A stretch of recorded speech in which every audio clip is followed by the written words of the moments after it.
I, male 34, got married to my husband, Mar, male 35, last October, and with the marriage came 3 kids from his previous relationship.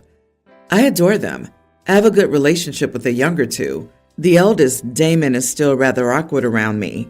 I'd say that I'm their main carer, as Mar's paid enough at work to allow me to stay home and focus on my art, and their mother, Christine, is always busy with shifts at her 2 jobs. It's gotten to the point that the youngest, Alma, toddler, calls me daddy. I have very solid beliefs, such as the belief that meat is unethical. I don't want anyone to bring meat into my house. When I got into a relationship with Mar, he became vegetarian. As a result, when the kids are here, the meals I cook for them contain no meat. Damon had no problem with it up until now. He complains at every given opportunity about the lack of meat. I've explained to him that eating meat is non-negotiable. He can eat it at his mother's. His father's backed me up. I've tried to compromise by buying him Beyond Meat, but he still insists on actual meat. Another thing is that my husband is very affectionate to me and the kids, although Damon, being a teen, is embarrassed by that. The younger 2 always climb onto our laps for hugs, and Alma always wants to be carried around on my hip. I don't speak to Christine much. We're not on very good terms, as she's been homophobic to me in the past and critical of my former job, so I was surprised when she wanted to speak to me when I dropped her kids off at her home. She demanded that I don't push vegetarianism on her kids and I should allow them to eat meat in our home, to which I told her that I don't dictate what food she cooks in her house, so she shouldn't do so to me. She also stated she was uncomfortable with Alma calling me daddy and the affection I show to her kids. Aside from being a vegetarian, I tried to respect her wishes and discourage Alma from calling me daddy, and I stopped letting her and River climb onto my lap or hug me. That didn't work out very well, and I was left to deal with 2 confused and upset little kids to comfort. Therefore, I decided to go against their mother's wishes and let them carry on doing what they're used to doing. I feel conflicted because their mother's wishes have been disrespected, but at the same time, I'm just doing what's best for the kids, not what's best for her. Am I the idiot for disrespecting my husband's ex-wife's wishes? Edit. Damon is not banned from meat. He does eat meat when he goes out with his father or his friends. Crap, I even pay for it when he goes out to eat. The smell of meat nauseates me for a variety of reasons. I do feel sympathy for Christine, but there was no cheating involved. She wouldn't have to work as much if she just let Mar give her money, but she's totally against that. They were separated while she was pregnant. At the same time, he began visiting the club I was working at, which is how we met. The story is ostensibly about food, but you sprinkle enough information for us to deduce. You got together with your husband while he was still married to his ex, and she was pregnant, and you now live a careless, jobless life where you have tons of spare time to focus on art and bond with the kids, and call yourself their primary caretaker, while also letting us know the kids spend a considerable amount of time living with their mother, who you tell us lost her 13-year-old marriage, her financial safety, and had to, while pregnant, deal with her husband cheating and divorcing her, and go out and get 2 jobs to make ends meet. You also vaguely allude to your previous job at a club where you met your husband. Man, you are the idiot. Yeah, dude, these kids have known you for like 2 years. You got with their dad while their mom was pregnant. Damon will have seen this, and I'm not at all surprised that he's awkward around you. The biggest idiot here is your husband, because it doesn't sound like he's really thinking about the impact on his kids here. He's changed their diets, dumped the child care onto you, takes your side against his own son on the meat issue. Interesting. In any case, stop speaking to Christine and tell your husband he needs to deal with the co-parenting side of things. He's the parent, and he needs to handle this, not you. I mean, it sounds like the husband married OP partially for the child care. If I was the ex-wife, I would be having a hard time not trying to ruin their lives. Like she has to work 2 jobs to make ends meet, while her ex-husband who cheated on her gets to take time with her children away from her because he's moved in a new bang maid who gets all the free time in the world to paint, and be daddy to someone else's kids? Like, just horrible people, honestly. So I, 34 male, have a childhood best friend, Cordelia, 32 female. Cordelia was one of the most beautiful women I've ever seen, but she always had severe self-esteem issues. Recently, she's been enamored with the buccal fat removal trend. She swore up and down she was going to save up for it because she doesn't like her round face. It wasn't round or big at all. She finally saved up the money and flew to LA to get the surgery, and this week she was healed enough to see some results. Personally, I think the people who get that procedure look bad. Still, my opinion doesn't matter, because if that makes them happy, then that's all that matters. Beauty's subjective, and no one else's views are relevant as long as you love yourself. Cordelia and I had brunch today, and she asked me what I thought of her results. I told her the doctor did a good job at the surgery, and I'm glad to see her happy. She continued on, and we were chatting, but then she brought it up again, asking me how I thought she looked. I once again told her that the surgery was very well done and that it looked exactly the way she wanted. Cordelia got upset and asked me why I wasn't giving her a straight answer and if I thought it made her prettier. I told her that she's always been a beautiful woman and that the glow she has from the confidence it's given her is a good look. She told me to tell her if I thought she was pretty, and I said, your opinion's the only one that matters. It's your face, and I'm happy you achieved your goal. I personally don't like the look of it on anyone, but it's none of my business because it's not my face. You were beautiful before doing it. Cordelia threw a fit, poured her mimosa on me, and told me I was a jealous and petty witch. I didn't mean to hurt her feelings. I don't know why she wanted my opinion so badly, or why she couldn't accept my answer, but I definitely feel like the idiot. So am I? Not the idiot. She's incredibly insecure, and no amount of surgery or reassurance on your part will change that. I honestly feel very sorry for her. The way she kept pushing for your approval, you'd almost get the idea she was into you or something. She needs therapy more than anything, and if I were you, I wouldn't be afraid to let her know. There's a deeper reasoning as to why she can't be okay with herself, and it's beyond anything you can do. You are the idiot. She wanted the white lie. That was all that mattered to her. She didn't want your honesty. If you aren't prepared to do that, you're incompatible as friends. Some friends will BS each other, and it's a mutually agreed upon social contract. They know it's BS, but it makes them feel better. Other friends appreciate honesty more and don't get upset. Everyone is different. OP, wake up. This woman threw a drink on you, and you're actually here asking if you're the idiot? Cordelia is not your friend. Geez. Don't be friends with such an insecure, vain, and more importantly, horrible, rude, and volatile person. My God, pouring drinks on someone can be counted as assault. You need to form healthier and better friendships to realize this girl is not a best friend, or even a friend. My wife and I are trying to see both of our families for Thanksgiving this year. We plan to see her family on Thursday morning and afternoon, and then drive to my parents' house to spend Thursday and Friday nights there. From our house, it's a 3-hour drive to my wife's uncle's, Bob's house, where her family is gathering. Then it's another 2-hour drive to my parents' place from there. And finally, an almost 4-hour drive home on Saturday. A lot of driving, especially with 2 kids, kindergartner and toddler. Our original plan was just to see my family, but my wife's favorite aunt, Viv, and Uncle Ray are driving from out of state to visit this year, and just decided this a couple of weeks ago. My wife hasn't seen them in almost 4 years, and she's super excited. They were supposed to arrive on Wednesday night, but I'm guessing something in their plans changed, and they aren't expected to get in until late Thursday night, or possibly Friday morning. My wife is disappointed. She now wants to change our plans to see this aunt and uncle. She wants us to find a place to stay in Bob City so that she can spend time with her favorites, Viv and Ray.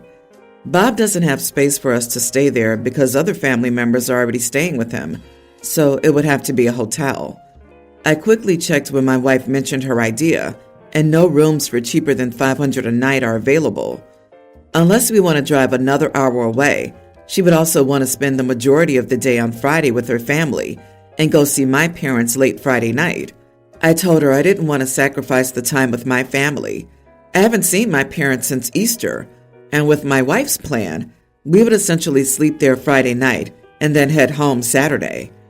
I have to be back home on Sunday because I'm scheduled to be on call for work that day, and there's no way I can find someone to switch with me. I told my wife if she wanted to spend more time with her family, then she could drive there herself on Friday morning, and I'll stay at my parents' place. I told her she could either take the kids or I would keep them with me, her choice.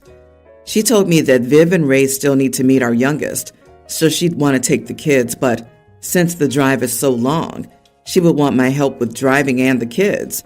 That's why to her, it makes sense to try to stay somewhere in Bob City, regardless of the cost.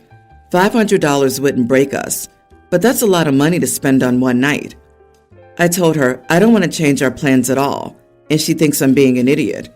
She said she really wanted to see Viv and Ray, and this was her only chance. This is so confusing.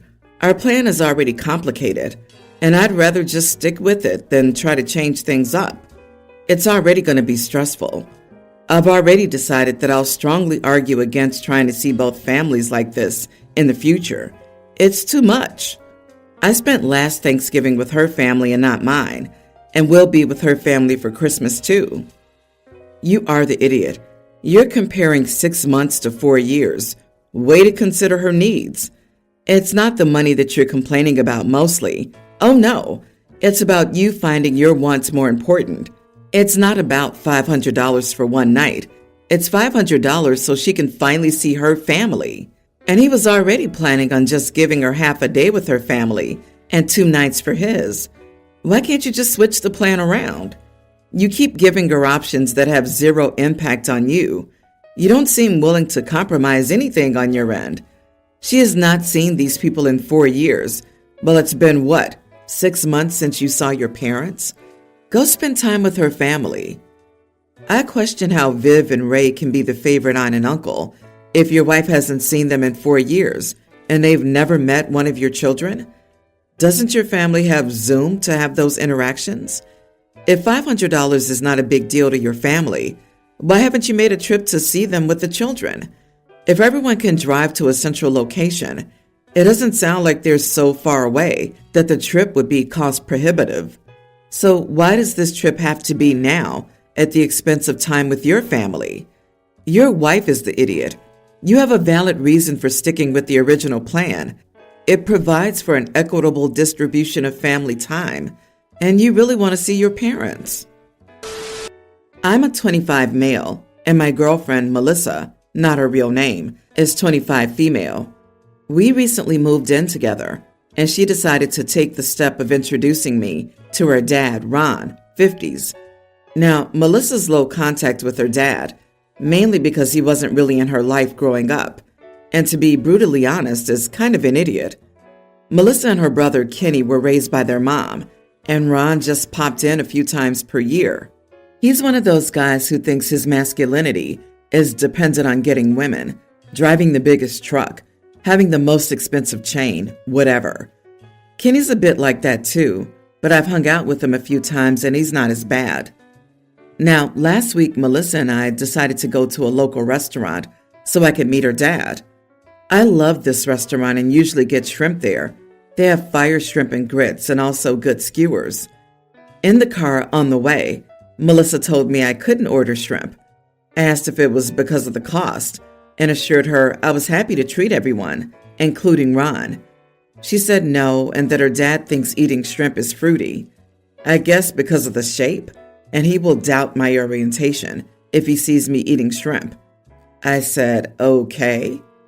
Well, at the restaurant, the shrimp looked too good to pass up, so I got the shrimp skewer along with the mac and cheese. Ron kept giving me weird looks, and at the end of the meal he said, I bat for the other team, and only gay will eat shrimp. I told him politely that this is totally untrue, and that I'm not gay, though I respect anyone who is. My own cousin is gay, actually, and he's like a brother to me. On the way home, Melissa got upset and said that I could have held off for just one night, and I wanted to sabotage her already fragile relationship with her dad. I got her flowers the next day, and we're good now. But what do you all think? Am I the idiot? Not the idiot, and frankly, petty little me would have thrown out a bone or two to mess with her dad. I would have looked him in the eye and sucked longingly on the shrimp. But seriously, I would reconsider this relationship with Melissa. What you got at dinner is a preview of how your life would be. Enjoy your shrimp. Yeah, shrimp? Wow. Literally never heard that one. It's gay to eat shrimp now? I'm a straight man, so what am I supposed to eat? Just rare steak and a potato? What childhood trauma did he experience that made little shrimp so troubling? Some Halloween shellfish outfit gone wrong? Dude is crazy and probably projecting. Everyone's an idiot. Obviously, Melissa's dad is a jerk. No need to enumerate the reasons why he's an idiot, but she already has a strained relationship with him. She asked you to skip the shrimp because she knew it would provoke an obnoxious reaction from her dad, and she was trying to reduce the number of potential conflicts in a delicate and high-stress situation. Her request wasn't because she thought her dad was right. It was because she was trying to increase the odds that he would like you and that you all would have as pleasant a time together as possible.